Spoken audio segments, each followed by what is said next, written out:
1 Samuel chapter 21. David at Nob. David went to Nob, to Ahimelech the priest. Ahimelech trembled when he met him and asked, "Why are you alone? Why is no one with you?" David answered Ahimelech the priest, "The king sent me on a mission and said to me, 'No one is to know anything about the mission I am sending you on.' As for my men, I have told them to meet me at the certain place. Now then, what do you have on hand? Give me 5 loaves of bread, or whatever you can find."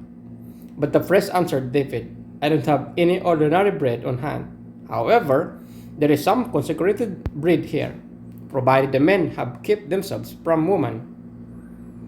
David replied, "Indeed, women have been kept from us, as usual, whenever I set out. The men's bodies are holy, even on mission that are not holy. How much more so today?"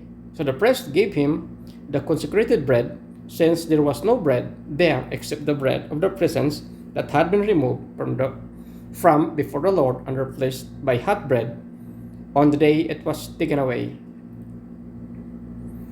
No one of Saul's servant was there that day. The time before the Lord, he was Doeg the Edomite, Saul's chief shepherd.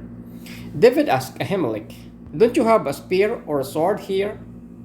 "I have not brought my sword or any other weapon, because the king's mission was urgent."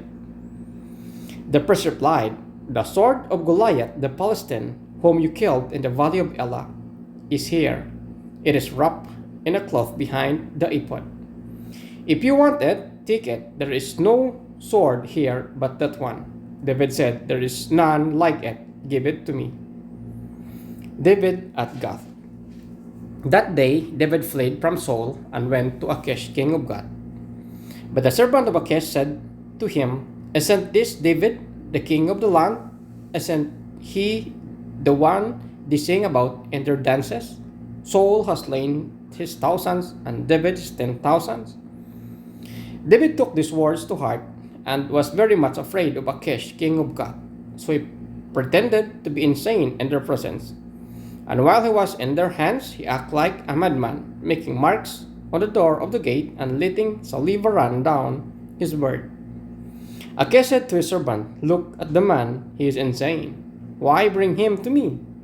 Am I a sort of madman that you have to bring this fellow here to carry on like this in front of me?